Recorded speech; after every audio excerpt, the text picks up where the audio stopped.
Hey, good morning guys. Masalamat sa mantikong to. So, okay, nakapag-sign up ka na doon sa link na binigay ko. Ano nga bang susunod mong gagawin? Ang susunod mong gagawin is pumunta ka ng settings. Yan. And then, kailangan mo mag-upload ng mga documents na to para ma-verify yung account ninyo. Unang-una yung identification card. Ito yung national ID nyo or di kaya yung driving license nyo. Tapos pangalawa, passport. Kung may passport kayo. Kung walang passport, kahit ID card din, na kung anong meron ka, kailangan valid. Tapos yung pangatlo is yung selfie with BitKingdom. So, ang ginawa ko dito sa selfie with BitKingdom, ito yung ginawa ko. So, pinicturean ko yung sarili ko, may nakasulat na BitKingdom. Tapos hawak ko yung passport na in-upload ko. So, ganun lang para mas madali. Ngayon, paano ba maglagay ng pondo dito? Ganito, punta kayo sa wallet. Ayan. Mag-send kayo ng Bitcoin dito sa wallet address na to. Mula dun sa Bitcoin wallet ninyo, ang minimum dito para makapag-provide ng help is 0.1 Bitcoin. Okay, pero bago yun, kailangan nyo pang bumili ng token. Yung token, yung heart yun. So, ito, tulad nito, di ba, nakapag-send na ako dito ng pera, I mean, ng Bitcoin. So, meron na akong 0.247763335 Bitcoin. So, pwede na ako mag-provide help, di ba? Kasi, nakabili na rin ako ng token. So, pakita ko lang sa inyo yung token, ha?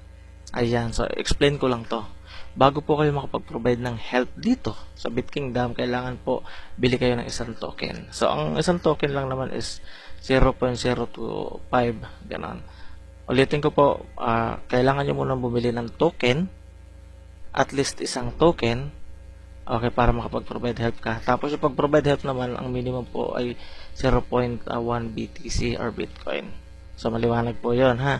Ngayon, kapag may 1 token ka na, okay, kapag may 1 token ka na, pwede ka po ditong mag-provide help from 1 Bitcoin to 4 Bitcoin. Ganoon. So, yun po yung gagawin natin ngayon. Okay? So, ngayon po ang susunod nating pupuntahan is punta po tayo sa provide help. Ayan, and then ilagay mo po dito. So, nakita nyo kanina yung balance ko, di ba? May 1 heart ako, so pwede akong provide help from 0.1, di ba, to 4 Bitcoin. Ngayon, i-click natin yung add provide help. Ayan, so confirm provide help. Click OK.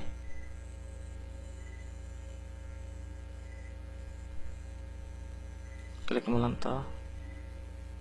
Ayan, and then heto na siya.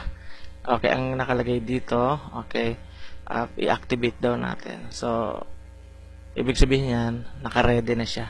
I-activate na lang natin. Then, click natin yung activate para magsimula na. So, confirm, activate, make sure you have enough balance in your BitKingdom wallet to cover all your provide help sum or it will be canceled. Then, okay.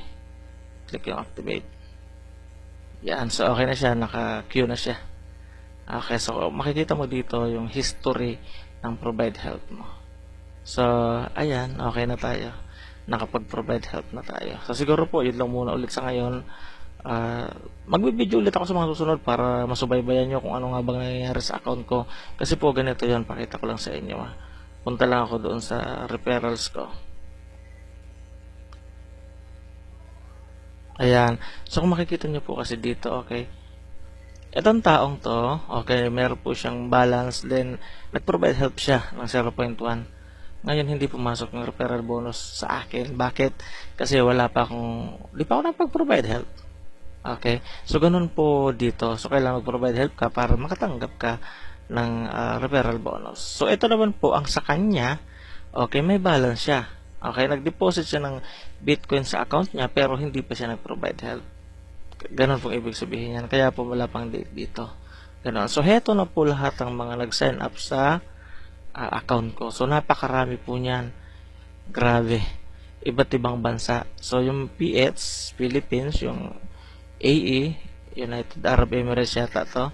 Tapos may BY pa. Hindi ko alam kung saan yan. May TN, may BD, di ba? May IN, may HK, automatic Hong Kong to. So, ayan, ang dami.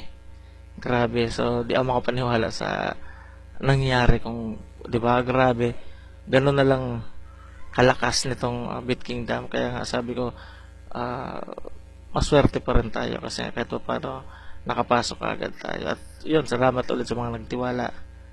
Ganoon. So ulitin ko po, hindi kayo kikita kahit mag-provide ng help yung mga referrals nyo kapag hindi pa kayo nakapag-provide help. So yun lang muna. Maraming salamat sa muntikong to. Hanggang sa muli po. Bye.